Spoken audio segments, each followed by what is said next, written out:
Do you see what's being generated in the 21st century?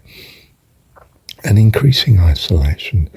You can see it rather clearly when you look at reality of the American way of life. For many, quite an affluence. Huge buildings, major roads, even many posh houses in the country too. Each of them building an isolation, a loneliness. These people have 1 billion contacts a day in the city, and perhaps even on the web, but 0 friendships. 1 or 2 family, if they're lucky. 1 or 2 friends that have lasted as long as several years.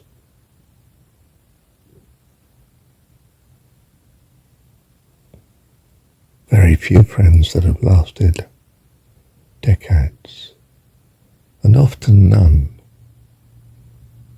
and even family vanish away. They live their daily life. It's normal. It's a normal loneliness and isolation.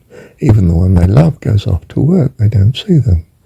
They go off into the extremely transitory relationships of the day, of the workplace, of the city, or whatever it is.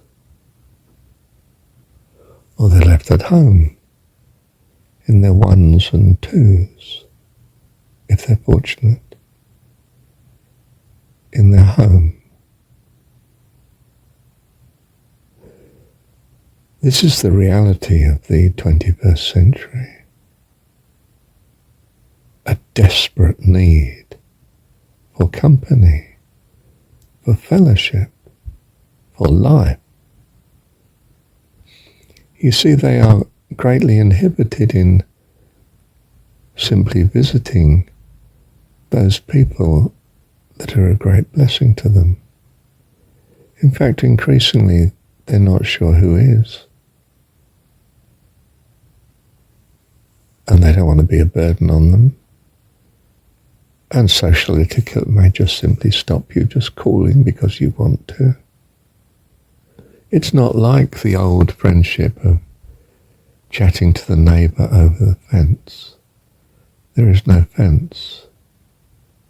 There's just the distance between your door and the lift and the street, and the meaningless passers-by of such life as you have out there. In large measure, increasingly large measure, I might say, as you keep moving from city to city, place to place, house to house, job to job, website to website.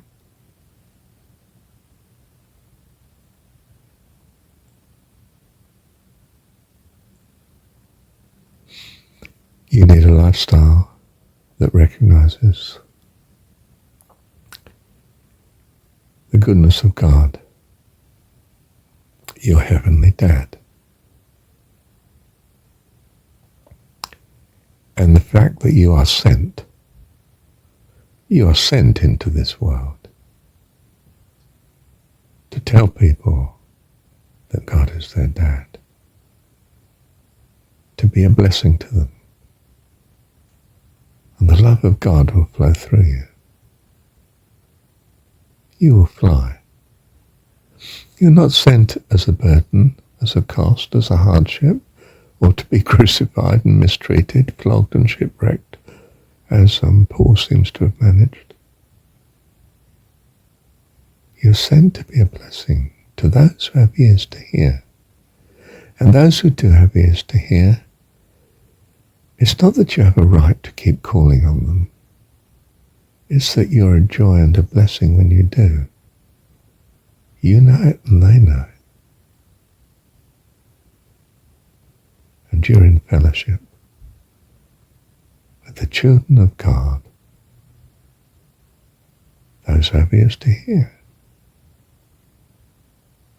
Bless you. And I don't need to bless you because you are blessed. Because of who you are. Child of your Heavenly Father, and sent to tell others so. Those who have ears to hear. We're not fighting the world. We don't have to scream it with a loudspeaker. We are the goodness of God by His presence in us. And we go to bless others accordingly. There's nothing wrong with this, nothing arrogant, nothing to be ashamed of, nothing to be inhibited about. On the contrary, it's to be filled with the assurance of our Dad, ever with us, ever longing to bless His children.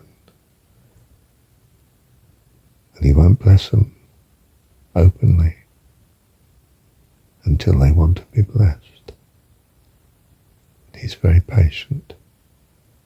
And He sets up the scene for them so that in the end they want to be blessed.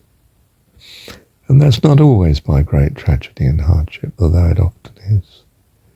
It can be like the way Marshall came, through great joy and a great overwhelming desire to be thankful to God were He only to exist. So I realized I wanted Him to exist, and therefore I choose to believe that He exists. Why would I want to do anything else? Because I'm so thankful for the joy that sweeps over me. And even if you're in tragedy now, you too will be overwhelmed with thanks and gratitude when you know your Heavenly Father as your Dad, not as some dictatorial God of someone else's religion, but your Heavenly Dad who loves you. Is with you always. In fact, He's in you, according to John 17, and you would do well to read it.